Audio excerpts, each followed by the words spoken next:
Era Nochebuena en el pequeño pueblo de Serra do Mar, enclavado entre montañas que parecían tocar el cielo gris.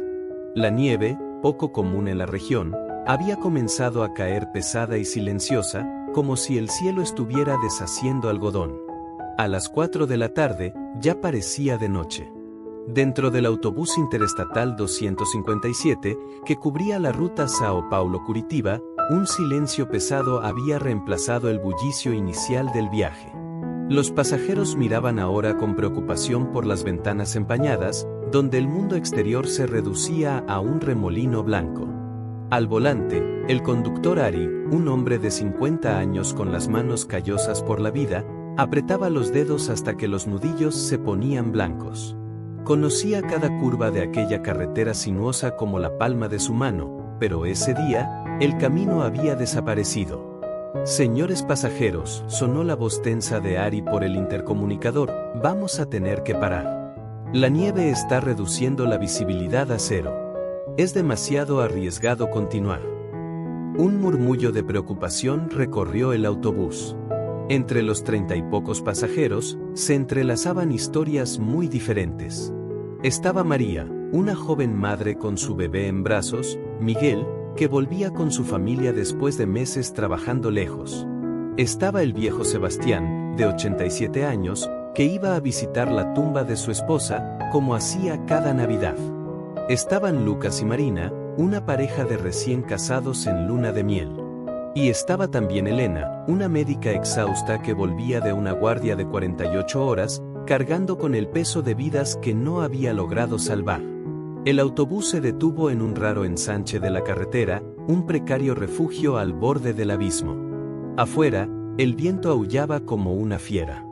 La oscuridad era absoluta, tragándose todo, y el frío comenzaba a traspasar las paredes de metal del vehículo.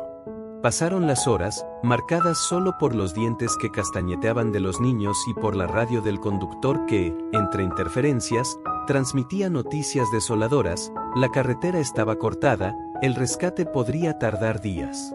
La desesperación, un sentimiento viscoso, comenzó a esparcirse. Fue entonces cuando el pequeño Miguel, el bebé en brazos de María, comenzó a llorar. No era un llanto común, era débil, apático. Su madre, con los labios agrietados por la ansiedad, intentaba calentarlo con su propia ropa, pero su cuerpo también temblaba incontrolablemente. «Tiene mucha fiebre», susurró María, y su mirada desesperada se encontró con la de los otros pasajeros. La doctora Elena, hasta entonces sumida en su propio abatimiento, levantó la vista. Algo en esa mirada materna, cruda y llena de pavor, tocó un lugar que ella creía insensible por el cansancio. Se puso de pie. «Déjeme ver», dijo, con una voz más firme de lo que sentía. Mientras examinaba al bebé con manos temblorosas, diagnosticó rápidamente una infección, posiblemente grave, agravada por la hipotermia. El niño necesitaba calor constante y medicación, algo imposible en esas condiciones. «Tenemos que mantenerlo caliente. Necesitamos calor para todos», anunció Elena, y su voz, por primera vez, sonó como una orden. Esa fue la chispa. De la pasividad, nació una acción colectiva. El viejo Sebastián, con movimientos lentos pero decididos, abrió su vieja maleta de cuero y sacó una manta militar gastada, que guardaba desde la guerra. «Para el pequeño», dijo, con sencillez. Lucas y Marina, la pareja de recién casados, ofrecieron sus abrigos de lana nuevos. Otros siguieron el ejemplo: bufandas, guantes, un par de medias extra. Ya no eran extraños, eran compañeros del mismo naufragio. Pero el frío era un enemigo mayor. El combustible del autobús se estaba agotando, y apagar el motor significaría condenarlos a todos, especialmente al bebé. Ari, el conductor, miró las provisiones: algunos sándwiches, agua, chocolates. Suficiente para unas horas, no para días. Su mirada se cruzó con la de un hombre callado al fondo del autobús. Lo llamaban Elías. Era un hombre de mediana edad, de pocas palabras, que hasta entonces solo había observado, con las manos entrelazadas como en constante oración. ¿Tenemos leña? La pregunta de Elías fue inesperada. Su voz era calmada, serena. ¿Leña? ¿Aquí? Solo el bosque allá afuera, todo congelado, respondió Ari, perplejo. Necesitamos una fogata, dijo Elías, simplemente. Voy a buscarla. La protesta fue general. Era una locura. Salir en aquella ventisca, en la oscuridad, al borde de un precipicio, era una sentencia de muerte. Pero Elías ya se estaba poniendo su delgado abrigo. En sus ojos había una certeza que desarmó a todos. Mantengan caliente al pequeño. Volveré. Antes de que pudieran detenerlo, desapareció por la puerta, tragado instantáneamente por el viento y el blanco. La hora que siguió fue la más larga de sus vidas. El llanto del bebé se hizo más débil. El silencio dentro del autobús era de una angustia palpable. María rezaba en voz baja. Elena mantenía sus manos sobre el cuerpecito febril. Todos escuchaban el aullido de la tormenta, esperando lo peor. Hasta que, como un milagro frágil, un olor comenzó a filtrarse por las rendijas, el olor acre e inconfundible del humo de leña. Minutos después, a través de la cortina blanca, una pequeña luz anaranjada titiló. Junto a un gran pino, a unos metros de la carretera, una fogata luchaba valientemente contra la ventisca. Y a su lado, avivando las llamas con una lata vieja que había encontrado Dios sabe dónde, estaba Elías, cubierto por un manto de nieve, pero intacto. La conmoción fue indescriptible.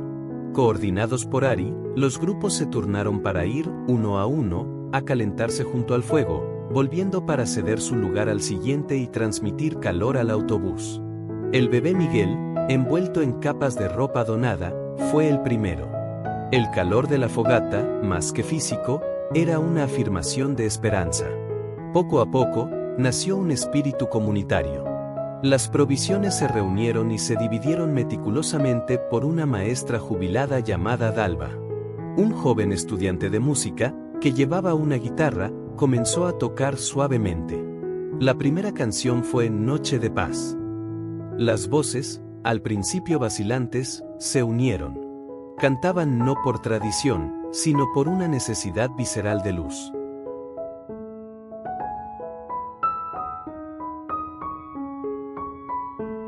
Elías, de vuelta en el autobús, se negó a contar cómo había logrado encender el fuego con la madera empapada. Se limitó a una discreta sonrisa. Se sentó de nuevo en su rincón, observando. En ese espacio calentado por el fuego exterior y el afecto interior, las barreras cayeron.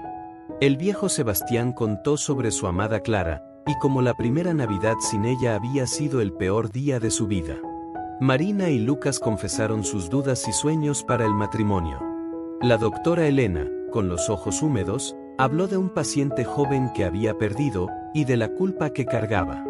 Cada historia era un hilo, tejiendo un tapiz de humanidad compartida. Se dieron cuenta de que la Navidad no estaba en el destino, sino allí, en ese punto perdido, en el valor de abrirse al otro. Pasó la noche. El fuego de Elías, inexplicablemente, no se apagó, incluso cuando la nieve seguía cayendo. Se mantuvo vivo, como un corazón latiendo en el pecho de la tormenta. Al amanecer del día 25, un milagro aún mayor los aguardaba. La nieve se detuvo.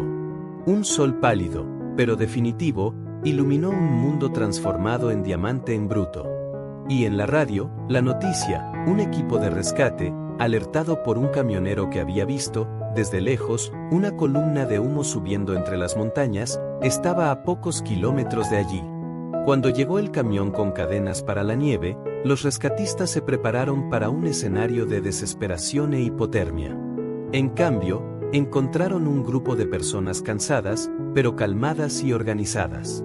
El bebé Miguel, ahora con la fiebre baja, dormía plácidamente en brazos de su madre. Había un resto de chocolate que se compartía. Había una sonrisa en el rostro del viejo Sebastián. ¿Cómo sobrevivieron?, preguntó el jefe del rescate, incrédulo, al ver los restos de la fogata aún humeando. Con madera húmeda en esta ventisca, es imposible. Ari miró a los pasajeros, sus compañeros de una noche eterna. Luego, buscó con la mirada a Elías, para señalarlo como el héroe inverosímil. Pero Elías no estaba en ninguna parte. Nadie lo había visto irse. Su pequeña mochila estaba olvidada en el asiento. Al revisarla, encontraron solo un viejo libro de tapa negra, un suéter y un termo vacío. No había documentos. Nunca más lo volvieron a ver. El rescate se completó. El autobús fue remolcado. Cada persona siguió su camino, llevando consigo algo más que el recuerdo de un accidente. Años después, aún se reunían, el 24 de diciembre, no en un lugar físico, sino en una videollamada. Eran para siempre la familia del autobús 257. María les mostraba a un Miguel sano, que cumplía otro año más. El viejo Sebastián, hasta que partió en paz a los 92 años, siempre decía que esa había sido la Navidad más significativa desde los tiempos de su Clara.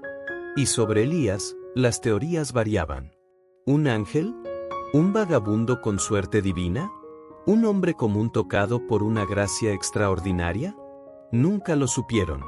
Pero todos, sin excepción, guardaban en lo más íntimo la misma certeza. En aquella noche en que el mundo se congeló, cuando todo parecía perdido, fueron calentados por un milagro. Un milagro que no vino del cielo con estruendo, sino que surgió en la figura de un hombre silencioso que encendió un fuego con leña imposible. Un fuego que calentó sus cuerpos, sí, pero que, sobre todo, derritió el hielo que todos llevaban dentro. Un fuego que les mostró que el mayor milagro de la Navidad no es la salvación que viene de fuera, sino la capacidad de encender, incluso en las tormentas más crueles, una chispa de humanidad y descubrir, con humildad y asombro, que es contagiosa, capaz de incendiar la esperanza e iluminar la noche más oscura. Y así, la historia del milagro de Navidad del autobús 257 se transmitió, de generación en generación, no como un cuento de hadas, sino como un testimonio.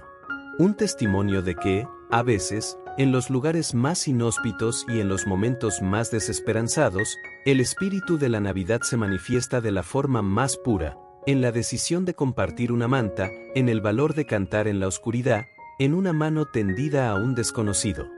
Y, quizás, en la figura misteriosa de un hombre que, como un faro en la ventisca, les recordó que incluso la leña más húmeda puede arder, si hay una chispa de fe y amor para encenderla.